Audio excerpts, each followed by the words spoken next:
This was by far the largest frame I've built. So far, it's my third frame that I've built. Definitely harder and more time consuming. It took me about 4 to 5 hours to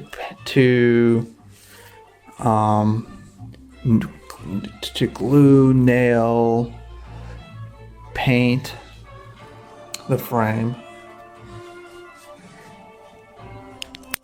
Before I knew about bottom weighing. So it's a 2-inch margins on all 4 sides of the image, which makes the outside dimensions of the mat 22 7/16 by 13 and 6/16. Yeah, I really hate when I do that. I really hate when I make them funky numbers like that. It may be worth it to not have exactly 2 inches, just to make it easier to cut in the future. But again, this was before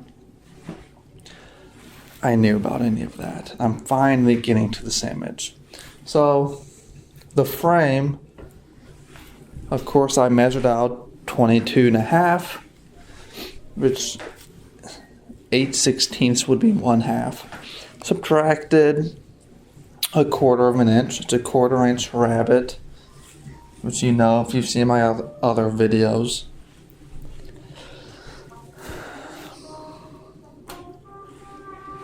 Once I cut the frame, I don't sand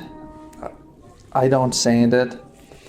I go straight to gluing, clamping, and then nailing. I've been doing 8 nails per frame. I do 4 long nails and 4 short nails.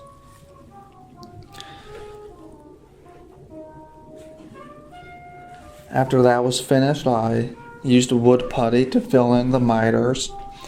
I don't like the wood putty. I don't know what I'm gonna do. I'm gonna look up if I can maybe water it down. I just don't like using it. So I try to make up the mistakes with gesso, which isn't perfect. I'm not sure even how much that gesso works. Honestly, it might be more pain than it is help. It does leave a texture, kind of a bumpy feel, bumpy look to the frame.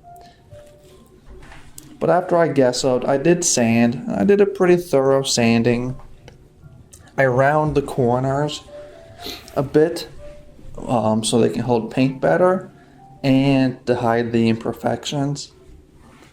I sand the outside edge pretty well. I tried covering the nail holes the best I can, but I'm not too strict about it. You can color your gesso. I think it's a very important step. It's a good undercoat, a good base layer. I just left it as is. However, I did 2 coats of the gesso.